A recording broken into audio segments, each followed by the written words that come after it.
নিরাপত্তা নাই, আমরা নিরাপত্তা চাই। সো আমরা বাইর বিচার চাই। আমি জানছি যে কিছু 3জন খুনি আছে যারা আমার বাইরে খুন করছে, মানে আমার বাইয়ার ফ্রেন্ড, মানে আমার ভাই। আমি সব সময় মানে তানরে দেখছিও, আমি ছোট থাকতে থেকে তানরে দেখলাম, তার লাগে আমার একটু মায়াও বেশি। বাট কিতা জানোই নি, এখান শোনা বাদে আমি খুব বেশি শকড হয়েছি। বিকজ মানে একটা ছেলের যদি নিরাপত্তা না থাকে, তাহলে আমরা মেয়ের একটা নিরাপত্তা থাকবো কেমনে?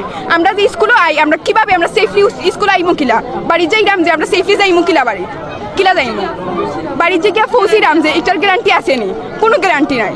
আমার আব্বুয়ে আমার প্রত্যেক দিন হইয়া দিবা যে তুমি লগে আইবা, সেনে হইয়া দিন। একজন গার্জিয়ান খুবই চিন্তিত তার বাচ্চা ইন্তরে লইয়া, সেনে চিন্তিত। কারণ সচরাচর যে ঘটনা ঘটে এগুলো ঠিক ঘটেন না। লাগে আমরা আমার বাইর বিচার চাই, আমরা নিরাপত্তা চাই। আমরা নিরাপত্তা লাগে আমরা বাইর বিচার একবারে খুবই জরুরি একটা জিনিস। আমরা ফাঁসি চাই, খুনির ফাঁসি চাই। আতিক ভাই যে মারা গেছে তাই ওইটা আমার ভাইয়ার, আমার বড় ভাইয়ের ফ্রেন্ড। তো তাকে আমরা পার্সোনালিও চিনি থাকি। বাট যখন মানে ঘটনাটা শুনছি তখন আমরা সব ঠিক আসলাম না। বাট আমরা বুঝছি না যে আসলে খুনটা হয়েছে। আমরা বুঝছি যে মানে একটা কোনো অ্যাক্সিডেন্টলি মৃত্যু হয়েছে। আমরা বুঝছি না যে একটা খুন হয়েছে। বাট পরে যে সময় আমরা ঘটনাটা জানছি তখন গিয়া মানে আমরা খুব বেশি শকড হয়েছি। বিকজ আমরা ছাত্রছাত্রী বা আমরা ওই জেনারেশন কোনো মানুষও আসলে মানে নিরাপদ নাই। কারণ যে কোনো সময় যে সারে নির্বিচারে হত্যা করা হয় সেনে এটা আমরা নিরাপদে থাকবো কেমনি? আমরা তো স্টুডেন্টের কোনো নিরাপত্তা নাই। এই নিরাপত্তা আমরা পাইতাম কই? আমরা আতিক ভাইয়ের বিচার চাই সবে। আমরা এই স্কুলের পক্ষ থাকি, সারা ইউনিয়নের পক্ষ থাকি, আমরা সবে আমরা আতিক ভাইয়ের বিচার চাই। আমরা কোনো স্টুডেন্টেরও কোনো নিরাপত্তা নাই। আজকে আমরা বড় ভাই একজনের মার্ডার হয়েছে, কালকে আমরাও চলার পথে কেউ করতে পারে। তো আমরা একটার বিচার চাই। নিহত আতিকের বড় ভাই। ঘটনা আমার ভাই যখন সকালে 8টার সময় একটা ইন্টারভিউ যায় বারোইয়া, 12 তারিখ 12/6/2023 আমার ভাই ইন্টারভিউ গেছে বারোইয়া। তখন আমার লাগে দেখা নাই, আমি ঘুমো আসলাম। আমার আম্মায় কইছেন আপনারা আর গেছে। আমিও 9:30টার সময় টিটিসিত বারোইয়া যাই, এটা ট্রেনিং যাওয়ার পরে আমি শুনছি যে আমার ওই যে নজরুল ইসলাম আমরার গুগলের ওই ভিতর দিয়া যাইতেছে।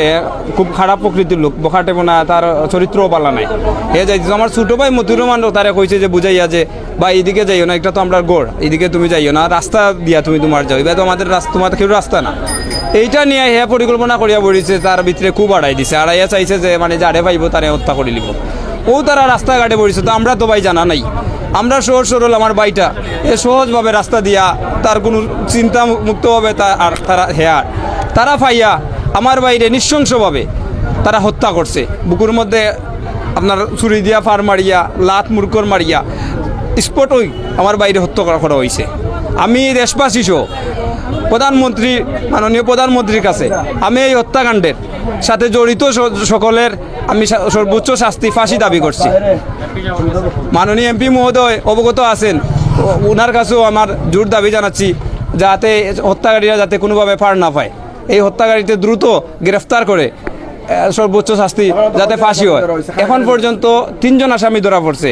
তার নাম কবির আহমদ শাহিদ আলী আর জিল্লুরকের পিতা জৈন মিয়া। মূল আসামি যারা এখনো ধরা পড়ছে না, এরা মইনুল হক সুফিয়ান, নজরুল ইসলাম, জিল্লুল হক, বদরুল।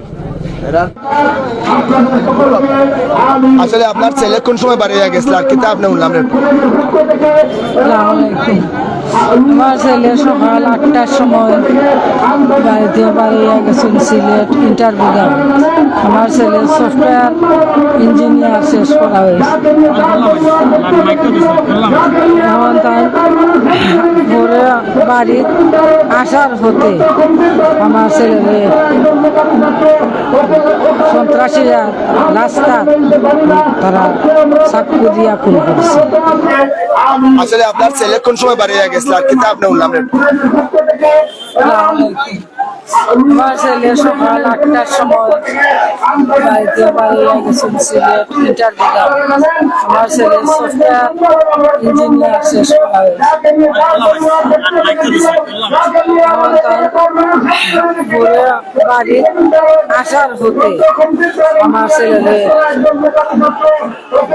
সন্ত্রাসীরা রাস্তা তারা চাকরি দিয়া করেছে।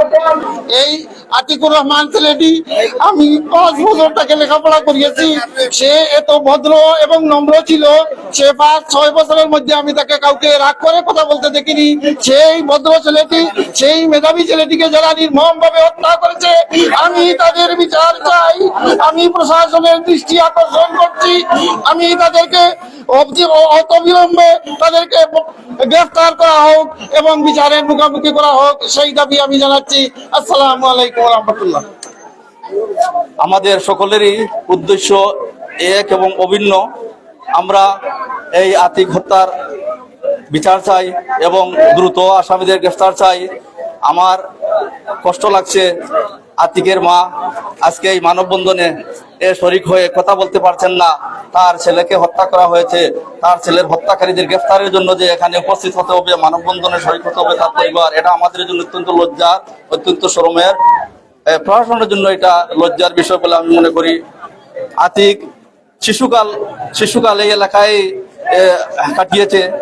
আমার জানা মতো সে এই তার প্রাথমিক শিক্ষা সম্পন্ন করেছে আলহাজ আব্দুল গফুর শিশু বিদ্যা নিকট থেকে এবং মাধ্যমিক পর্যায়ে